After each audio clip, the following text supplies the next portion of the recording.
नमस्कार बच्चों, कैसे हो आप? कैसी है आपकी सेहत? आप अपना ध्यान रख रहे हैं ना? ध्यान रखना बहुत ज़रूरी है, अपना भी और अपने घर का भी। क्यों?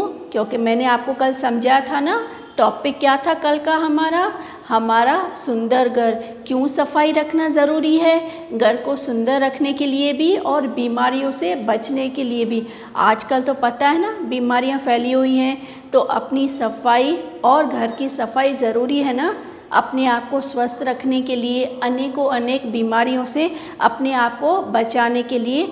तो ज़रूरी है अपना भी ध्यान रखिए और घर की सफाई का भी ध्यान रखिए। हाँ जी, कल का हमारा टॉपिक भी यही था, हमारा सुंदर घर, जिसमें माँ ने नेहा को बताया कि सफाई रखना क्यों ज़रूरी है और किस तरह से सफाई रखनी चाहिए। ओके, कभी आप अपने फ्रेंड्स को लेके जाओ अचानक अपने घर, तो अगर घर साफ़ सुथरा नहीं होगा तो आपके फ्रेंड्स बोलेंगे ना कि इनको तो सफाई बिल्कुल भी नहीं है, इनके घर पे हम लोग कैसे जा सकते हैं। तो बेटा, सफाई होगी, हर चीज़ व्यवस्थित होगी, तो आपका हर काम भी समय से होगा, आप अपना पंक्चुअलिटी का भी पालन कर सकते हैं। हाँ जी, तो यही था हमारा कल का सीख, हमारा सुंदर घर। आज हम लोग बेटा उसी का ही वर्कशीट करने जा रहे हैं। तो आप रेडी हैं अपने बुक और नोटबुक और पेंसिल के साथ? आइए स्टार्ट करते हैं। तो आइए बच्चों, हम लोग वर्कशीट करने जा रहे हैं, हमारा सुंदर घर। इसमें प्रश्न उत्तर और एक्सरसाइज 48 और 49 पेज पे दी गई हुई है। ऑब्जेक्टिव प्रैक्टिस के लिए आप टेक्स्ट बुक में कर सकते हैं और प्रश्न उत्तर आप सिर्फ और सिर्फ नोटबुक में करेंगे, ठीक है? क्योंकि इसके लिए जगह स्पेस ज़्यादा चाहिए और आप अच्छे से डिटेल में क्वेश्चन आंसर्स प्रश्न उत्तर लिख सकते हैं और अच्छे से प्रैक्टिस भी कर सकते हैं। कभी एक प्रश्न को 2-3 बार लिखना है तो आप किस में लिखोगे? कॉपी में तो इजीली हो सकता है ना। तो प्रश्न उत्तर की प्रैक्टिस आप सिर्फ और सिर्फ इसका अभ्यास नोटबुक में करेंगे। तो आइए जानते हैं वर्कशीट के बारे में। सोचिए और बताइए, नेहा और उसकी माँ के बीच किस बारे में बातचीत हो रही थी? आपने कल किया पाठ, नेहा और उसकी माँ, उसके बीच में क्या बातें हो रही थी, क्या वार्तालाप चल रहा था? जी हाँ, सफाई के संबंध में। तो आप किस तरह उत्तर लिखेंगे? नेहा और उसकी माँ, नेहा और उसकी माँ के बीच सफाई के संबंध में और घर को साफ सुथरा रखने में बातचीत हो रही थी। सफाई के संबंध के बारे में बातचीत हो रही थी। हमारा अगला प्रश्न है, इस पाठ को पढ़ने के बाद आपने क्या महसूस किया? क्या महसूस किया कि किस तरह सफाई रखना चाहिए घर में और सफाई रखने से क्या क्या लाभ होते हैं? हम स्वस्थ तभी रहेंगे जब भी हमारा घर और हम साफ सुथरे होंगे। और हम ये भी निश्चय करेंगे, ये भी ठान लेंगे कि हमें हमेशा घर को साफ रखना चाहिए। क्या आप अपने घर को साफ सुथरा रखने में अपनी माँ की मदद करते हैं? आपको इसका उत्तर तो आपको ही लिखना है, ये प्रश्न तो आपके लिए है ना। क्या आप अपनी मम्मी को संडे को जब भी छुट्टी होती है तो क्या आप अपनी माँ को मदद करते हैं घर को साफ रखने में, कि पूरा घर बिखेर देते हैं? अगर नहीं तो आप अभी से अवश्य करेंगे, ठीक है? इस पाठ से आपने क्या सीखा? बताइए बेटा, इस पाठ से आपने क्या सीखा? मैंने कल भी आपको बताया था कि इसका सीख लिखा हुआ है पेज नंबर 48 पे। आइए देखिए, इस पाठ से हमने ये सीखा कि हमें अपने घर को साफ सुथरा रखना चाहिए। हमें अपने घर को हमेशा साफ सुथरा रखना चाहिए। Got it children? ओके। खाने के सामान और पीने के पानी को हमेशा ढककर ही क्यों रखना चाहिए? बताइए बच्चों, मैं आपके लिए वेट कर रही हूँ। क्यों खाने पीने की चीज़ें और पानी को ढक के रखना चाहिए? हाँ जी, ये भी लिखा हुआ है स्पष्ट पेज नंबर 47 पे। ताकि खाने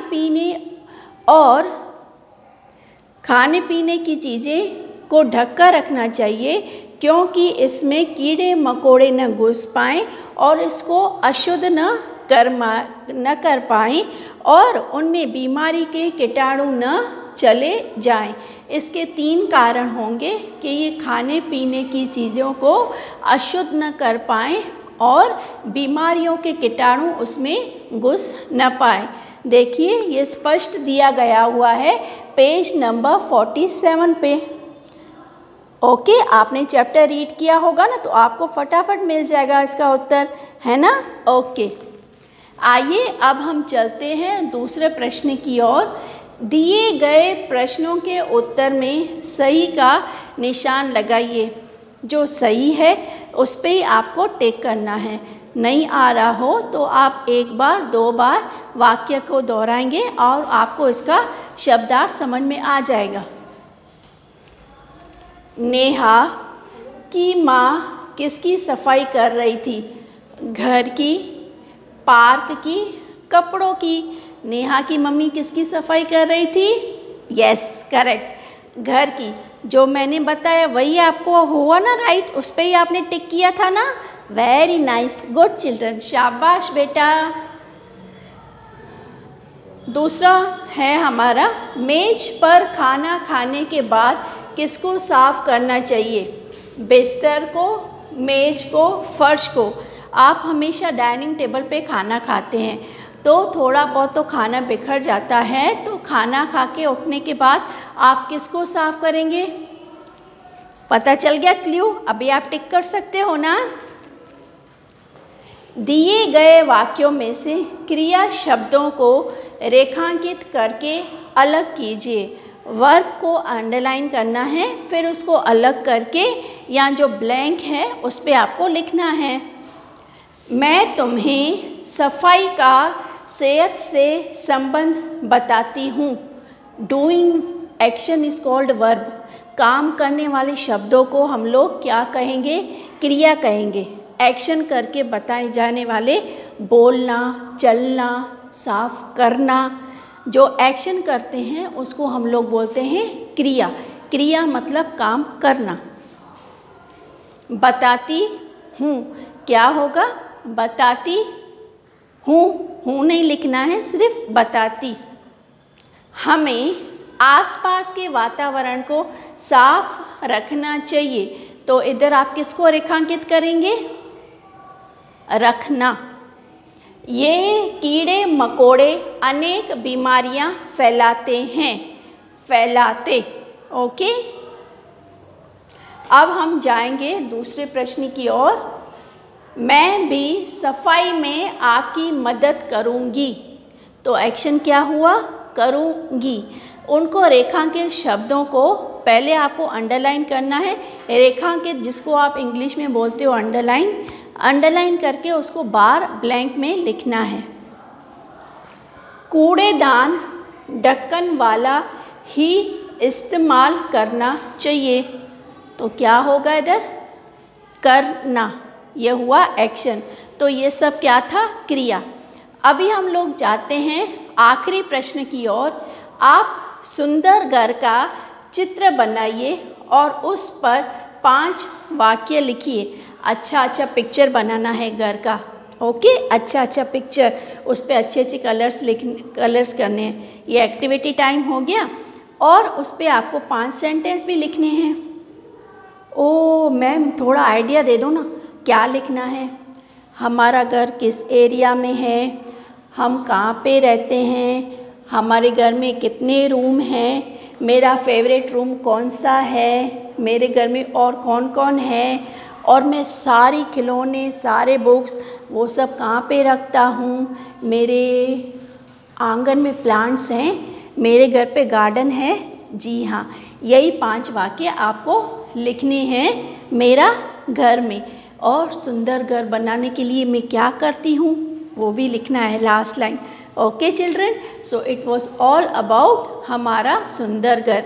आप ये वर्कशीट ज़रूर करेंगे। मेरे बच्चे तो बहुत इंटेलिजेंट हो गए, सब फटाफट कर लेते हैं। ठीक है बेटा, अपना ध्यान रखते हुए, घर को सुंदर बनाते हुए, मुस्कुराते हुए। नमस्कार बच्चों।